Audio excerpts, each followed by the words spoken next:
In Cuba, Foreign Minister Bruno Rodriguez denounced the EU's lack of transparency and manipulative behavior in the preparations of the third EU-CELAC summit.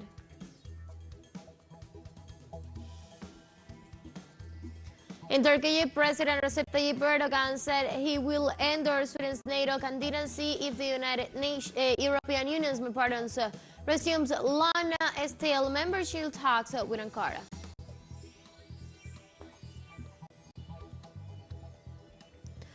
India's government reported 29 people dead as a result of floods caused by the heavy rains affecting the country.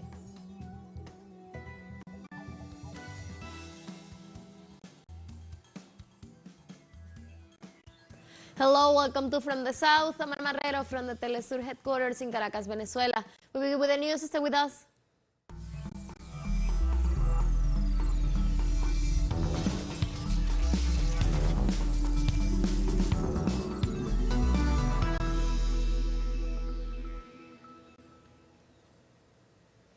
On Sunday in Mexico, the Institutional Revolutionary Party, the National Action Party, and the Democratic Revolution Party formalized the broad front for Mexico before the National Electoral Institute.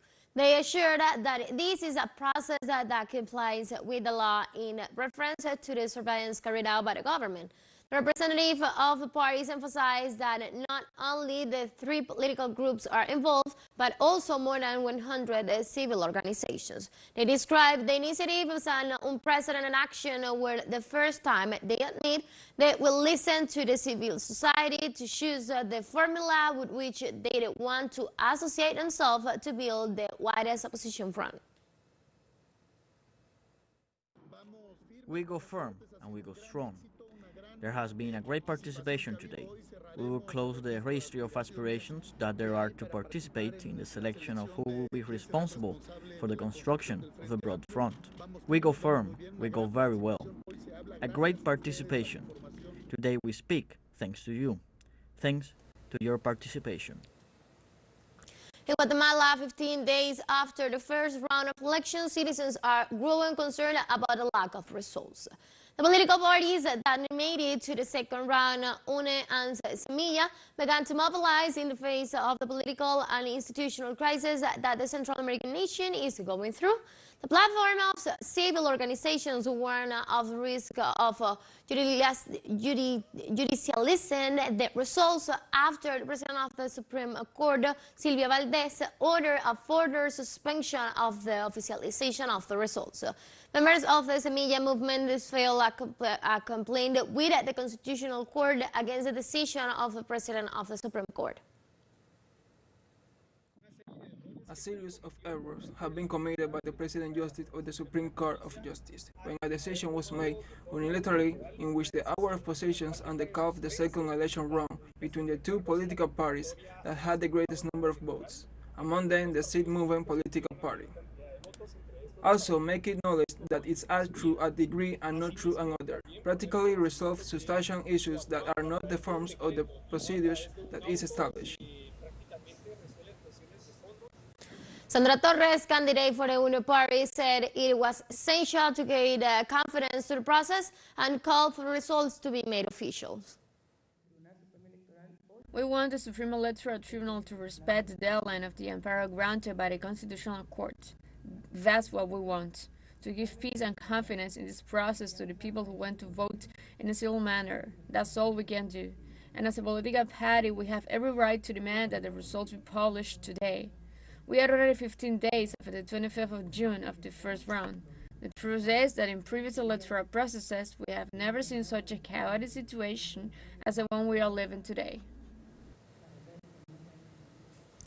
On Sunday, the New Ideas Party of El Salvador made official the candidacy of President Nayib Bukele for the 2024 elections. The different sector says that the Constitution prohibits re-election.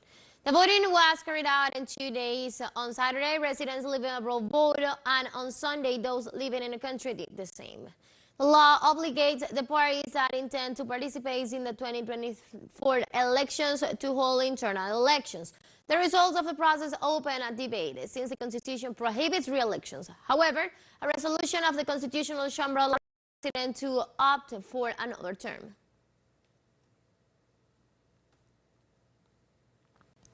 The Minister of Foreign Affairs of Cuba, Bruno Rodriguez, denounced on Monday the lack of transparency and the manipulative conduct of the European Union in the preparations of the third CELAC European Union Summit to be held on July the 17th and the 18th in Brussels.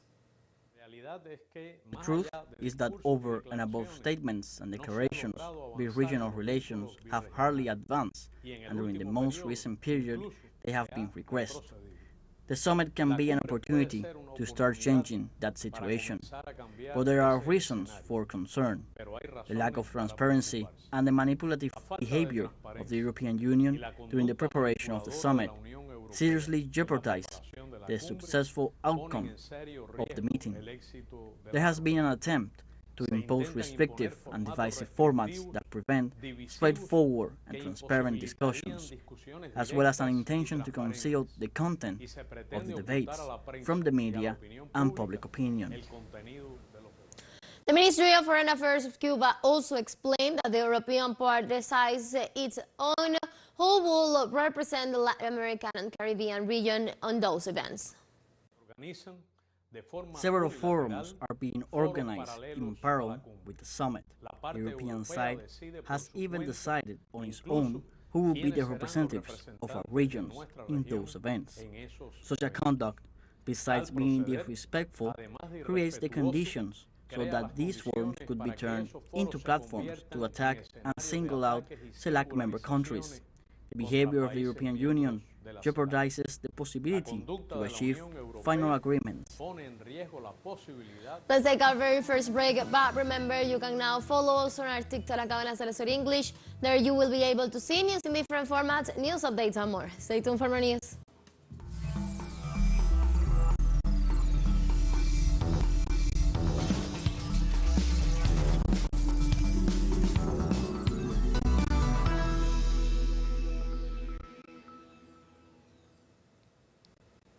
Welcome back to From the South.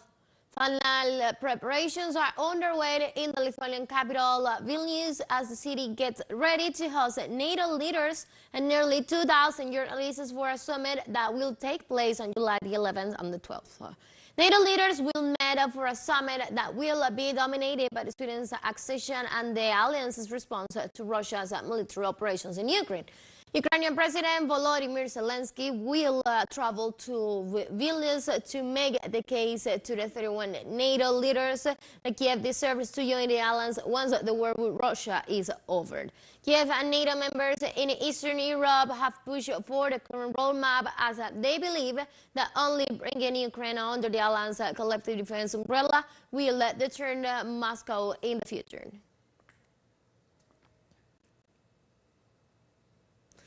Ahead of NATO summit to be held in Vilnius, Turkish President Recep Tayyip Erdogan said he will endorse Sweden's NATO candidacy if the European Union resumes long-standing membership talks with Ankara.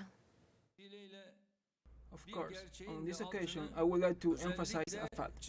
Turkey has been kept waiting at the door of the European Union for more than 60 years, and at the moment, almost all NATO members countries are members of the European Union. I know I'm addressing these countries which are making Turkey wait for more than 50 years at the door of the European Union, and I will address them again in Vilnius. On his part, German Chancellor Olaf Scholz said Sweden's push to join NATO should not be connected to Turkey's still European Union membership bid. The other issue is one that is not related to that, and therefore I think it should not be seen as a connected issue. You know that at your last Council, the European Union decided that it would ask the Commission to report to us on the state of relations and how we can improve and advance cooperation between the European Union and Turkey again. Meanwhile, NATO Secretary General Jens Stoltenberg stated that it is still possible for the alliance to have a positive decision on Swedish membership of the bloc. And it's still possible to have a positive decision on Swedish membership here in Vilnius. We don't have any certainty, we don't have any guarantees, but of course now we have the momentum of the summit with the leaders here, and we will use that momentum to ensure as much progress as possible. The Law Secretary General also addressed Ukraine's bid to enter the organization, anticipating this will be part of the summit agenda. This for the allies and Ukraine to decide when the time is right to invite Ukraine to be a full member. The most urgent task now is to ensure that Ukraine prevails as a sovereign and independent nation in Europe, because unless Ukraine prevails, then there is no membership issue to be discussed at all. Greek security forces announced on Monday that the rescue of at least 100 migrants from a rocky area of Cape Malea in the Peloponnese Peninsula. Local media reported that the rescue operation began on Sunday after a boat was assured. Authorities have not reported any deaths so far, but investigations are continuing. The rescue people have been temporarily housed in schools in the city. The incident came a month after nearly 600 people died when a fishing boat sank off the coast of Milos. Members of the Coast Guard and Fire Brigade were involved in the evacuation in participation of their transferred to land, where they will be taken to the port of Neapolis. French police are involved in an extensive air and ground search for a 2-year-old boy who went missing from a town in the south of the country over the weekend. The boy, Emily, was playing in the garden of his grandparents' house in a village outside the Verde in the Alpes, the Haut province between the Grenoble and Nice, when he disappeared on Saturday afternoon, according to the mayor of Livernon, Francois Balicud. The family was going on an excursion, and when they were preparing to put him in the car, they realized that he was no longer there. He added that there was no indications that he had been kidnapped.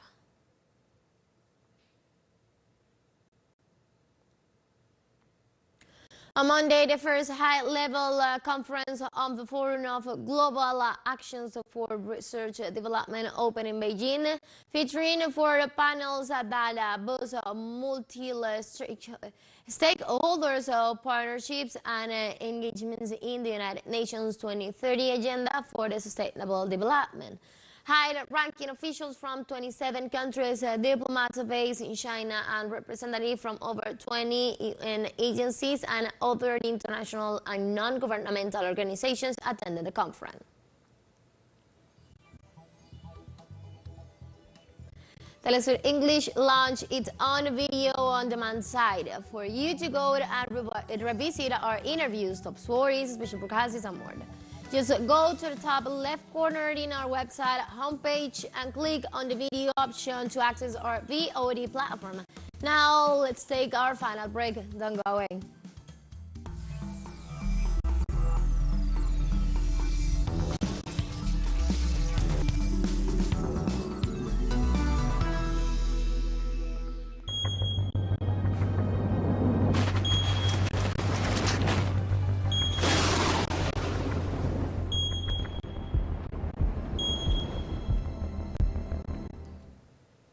Welcome back. The U.S. government reported 29 people dead as a result of floods caused by the heavy rains affecting the country. Authorities report that more than 300 people are stranded in the northern provinces of the country and in the capital city, and said that they are waiting for the rains to stop before sending a rescue helicopter. Meteorological Service informed that rains will continue for the next few days in several areas of the north. In Japan, at least 2 people died and hundreds of thousands were evacuated in the southwest of the country after heavy rains. Firefighters reported that 2 elderly people were killed in a landslide in the rural area of Fukuoka Prefecture. The city's disaster management officials said 9 more people have been rescued from another landslide. Local media reported that more than 420,000 people were under immediate evacuation orders due to rising rivers in the southwest of the country.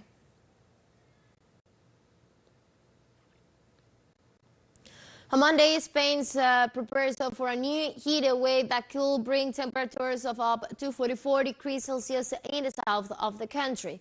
The state weather agency reported that the event resulting from a mass of warm air coming from North Africa could last until Wednesday. In the last hours, temperatures in Andalusia had exceeded 40 degrees Celsius, and in the main cities of Spain, the early mornings were also warm, with temperatures above 26 degrees Celsius. In Uruguay, the government refuses to receive the assistance offered by several governments of the region to temporarily solve the water crisis facing the country. The Argentine head of state, Alberto Fernandez, expressed in recent days his willingness to send a Navy ship with a capacity of 300 tons of water and a mobile drinking water treatment plant to address the drinking water problem in Uruguay. The governments of Venezuela, Colombia, Brazil, and Chile have also offered their help to this country, which is currently experiencing the worst drought in the last 50 years.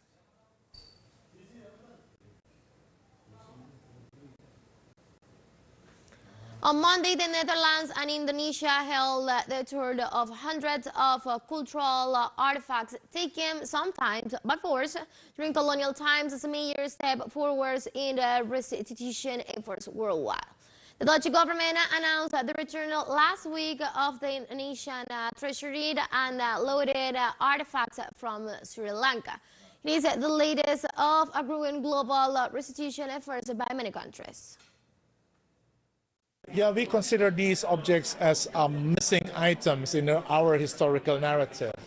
And of course, they play different roles, symbolically, culturally. For example, these statues that are standing behind me, they have a particular role in rituals. So bringing them back, meaning that we would reintegrate them into their cultural context. And that is, of course, of symbolic importance to us. We have come to the end of this news brief, but you can find this and many other stories on our website at telesurenglish.net. You can also join us on our socials. We're on Facebook, Twitter, and on Instagram as well. The TeleSUR English from the South, I'm Ana Marrero. Thank you for watching.